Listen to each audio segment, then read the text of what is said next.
Dragon Ball Daima est enfin sorti et on a pu voir de très belles choses à l'écran avec ce premier épisode. Alors attention, cette vidéo va spoiler l'épisode, donc ceux qui ne l'ont pas encore vu, eh bien je vous invite à quitter cette vidéo. Pour les autres, on commence tout de suite cette review. Tout d'abord, la première partie de l'épisode se consacre sur Dragon Ball Z. On peut voir deux personnages flotter dans les airs, regardant l'histoire de Dragon Ball. On apprend assez vite que ces deux personnages sont en réalité deux personnes venant du royaume des démons. Mais alors pourquoi regarde-t-il l'histoire de Dragon Ball? Eh bien il regarde spécialement l'histoire de Babidi.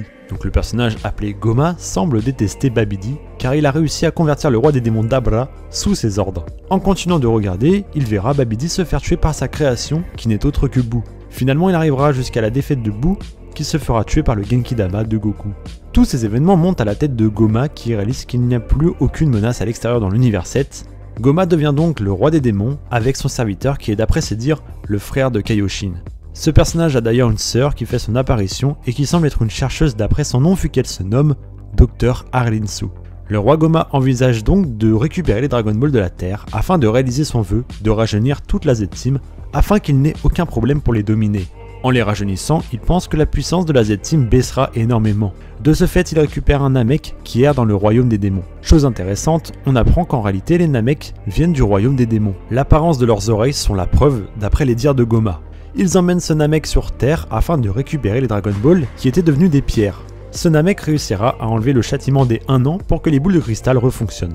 Dende tentera de protéger ses Dragon Ball mais le Makaioshin empêchera Dende et Dr Popo d'interrompre le vœu. Finalement, Goma réussira son vœu et toute la Z-Team se verra rétrécir à l'âge de 6 ans, sauf certains personnages comme Goten, Trunks, etc., qui redeviendront de simples bébés. D'ailleurs, la série se passe juste après l'arc Boo, du moins pas très longtemps après car on voit Trunks se fêter ses 9 ans. On aura aussi une explication de la raison de pourquoi Kibito et Shin ont défusionné dans la série.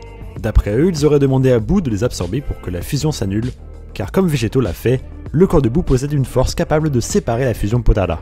Alors qu'est-ce que j'en ai pensé? Eh bien personnellement j'ai vraiment grave kiffé. La patte graphique déjà est incroyable. Les dessins quand on explore le passé de Dragon Ball ressemblent énormément aux dessins de manga d'origine, avec une animation fluide qui se rapproche vraiment du DBZ à l'ancienne, tout en remaniant la formule avec des nouveaux graphismes.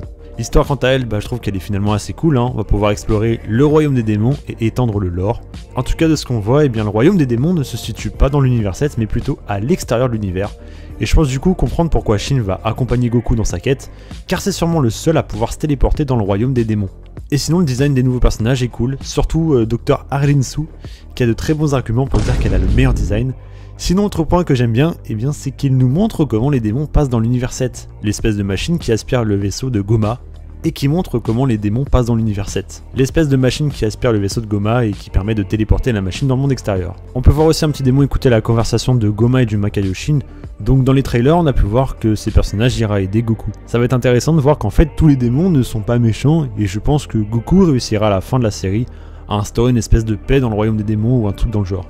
Enfin bon, c'est tout pour cet épisode et on se retrouve pour la semaine prochaine dans le deuxième épisode.